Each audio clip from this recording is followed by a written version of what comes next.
সাধারণ অটোরিকশা চালক দিলবার তার 10 বছরের সাজানো সংসার ছিল।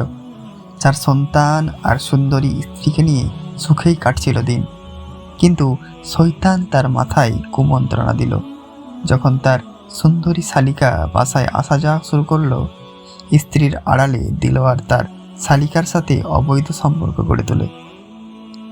একদিন হাতে নাতে ধরা পড়ার পর অনেক কান্নাকাটি হয়। সংসার বাঁচাতে স্ত্রী তার স্বামীকে মাফ করে দেন এবং শালিকাকে নিজের বাড়ি পাঠিয়ে দেন। স্ত্রী ভেবেছিলেন দিলওয়ার সুধরে যাবে, কিন্তু সেই তলে তলে শালিকাকে বিয়ে করার শয়তানি পরিকল্পনা চালিয়ে যায়। দিলওয়ার তার নিজের ভাতিজাকে 50,000 টাকার লোভ দেখায়। প্ল্যান ছিল রাস্তায় ডাকাত সেজে এসে দিলওয়ারের স্ত্রীকে গুলি করা হবে। এতে লোক ভাববে ডাকাতি হয়েছে আর দিলওয়ার পথ পরিষ্কার হয়ে যাবে। পরে বাচ্চাদের দেখাশোনার ওসিলায় সে শালিকাকে বিয়ে করে নেবে। এক রাতে স্ত্রী ও 4 সন্তানকে নিয়ে অটোরিকশায় বাড়ি ফিরছিল দিলওয়ার। পথিমধ্যে পরিকল্পনা অনুযায়ী তার ভাতিজা মোটরসাইকেলে এসে অটোরিকশা থামায়। স্ত্রী ভয়ে তার গয়না ও ব্যাগ দিয়ে দেন, কিন্তু পাষণ্ড ভাতিজা কোনো দয়া না দেখিয়ে সরাসরি দিলওয়ারের স্ত্রীর মাথায় গুলি করে। ভাগ্যের কি নির্মম পরিহাস!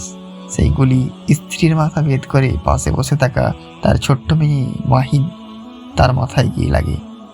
মা ঘটনাস্থলেই মারা যান, আর কোলের নিষ্পাপ শিশুটি হাসপাতালে শেষ নিঃশ্বাস ত্যাগ করেন। স্ত্রী সন্তান হারিয়ে দিলওয়ার রাস্তায় এক করুণ অভিনয় আর কান্নাকাটি শুরু করেন। যে পুরো এলাকার মানুষ রাস্তায় নেমে আসে, কিন্তু পুলিশ যখন দিলওয়ারের কল রেকর্ড চেক করে তখন তার ভাতিজার সাথে বারবার দীর্ঘ কথোপকথন ধরা পড়ে।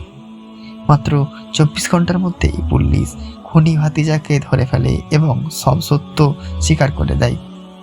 অবশেষে জেল জীবন, এরপর মৃত্যুদণ্ড।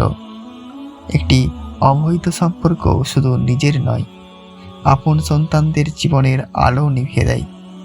দুনিয়ার চোখে ধুলো দেওয়া গেলেও আল্লাহর হাত থেকে বাঁচার কোনো উপায় নেই। রাসূলুল্লাহ সাল্লাল্লাহু আলাইহি ওয়াসাল্লাম বলেছেন, কিয়ামতের দিন প্রত্যেক বিশ্বাসঘাতকের জন্য তার কোমরের কাছে একটি নিশান বা ঝান্ডা থাকবে, যা দেখে সবাই তাকে সঠিকভাবে চিনতে পারবে।